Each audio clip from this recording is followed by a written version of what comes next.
This is the house of Bedlam. This is the man that lies in the house of Bedlam.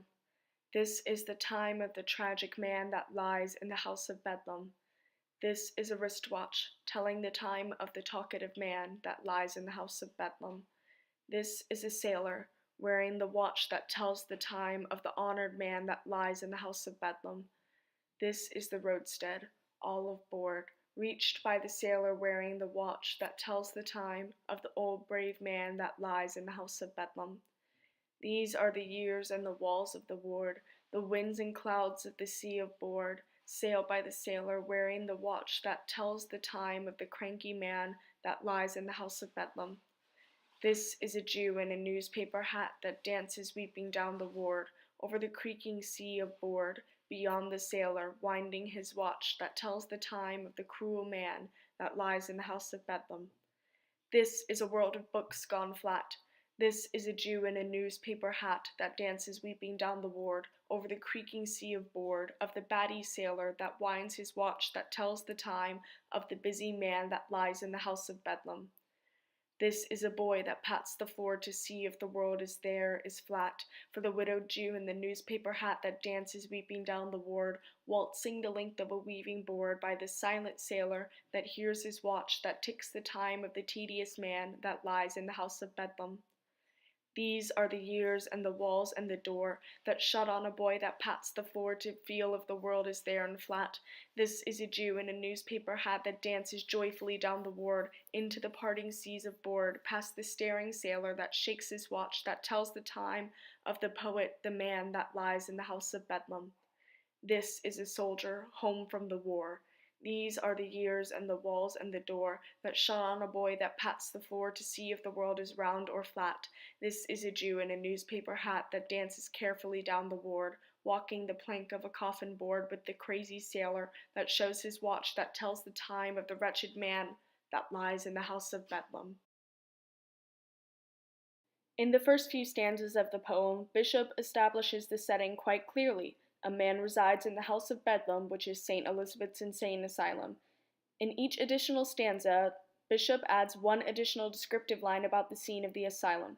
Also, with each additional stanza, the composure of the man in the house of Bedlam changes from tragic to talkative to honored, etc. In these next two stanzas, Bishop adds yet more lines, changing the man from old to brave to cranky. She adds more description about the sailor that wears the watch and where he is sailing. All of these descriptions are metaphors used to describe the asylum.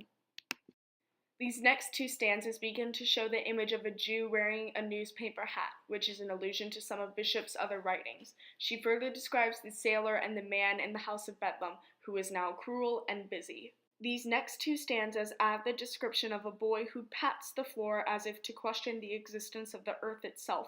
Bishop continues the elaborate descriptions of the rest of the people in the context of the asylum, now describing the man as tedious and poetic.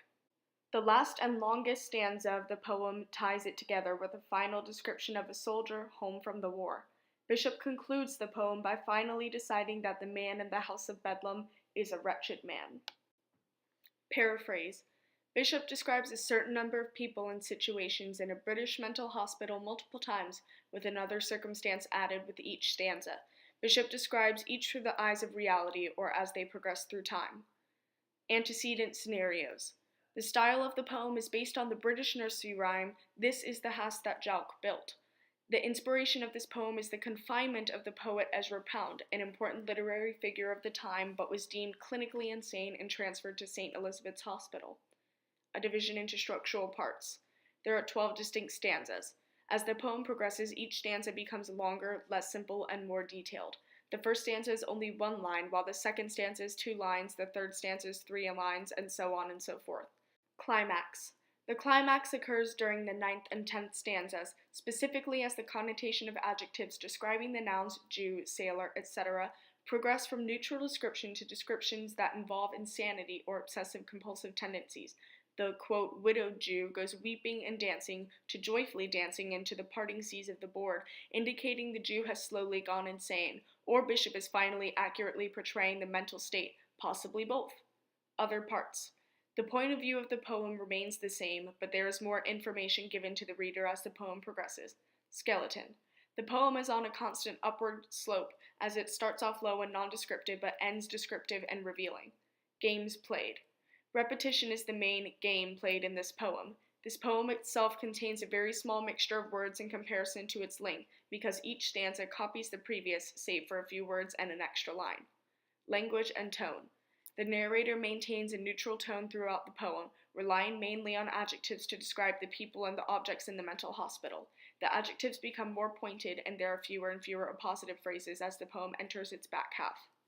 Agency and speech acts. The agent is a third-person narrator who is observing the mental states of the patients from an outside view.